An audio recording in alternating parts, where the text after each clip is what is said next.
নামাজের মধ্যে যদি ওযু জায়গা তাহলে নামাজ যদি কোন যে বহল রেখে পড়ুম নামাজ তাও করা হবে না, আর যদি কোন যে আমি রিপিট করুম তাও অনেক করা হবে। বহল রেখে নামাজ কিভাবে করে পড়ুম, বহল রেখে নামাজ কিভাবে করে পড়ুম।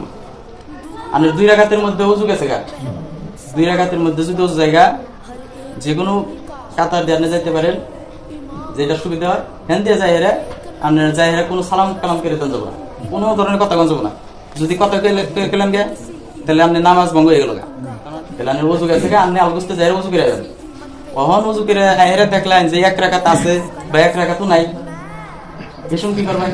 আমি তো নামাজ বহলই আছে, এই টাইমে এই ফরজ কয়টা আদায় করলে হবো, যেরকম রুকু করা, সেজদা করা, আখিরি বৈঠক করা। আর ইমামের পিছনে আছেন কখন আমি সূরা ফাতিহা পড়া লাগবে না, খালি রুকু সেজদা করলেই হয়ে যাবো।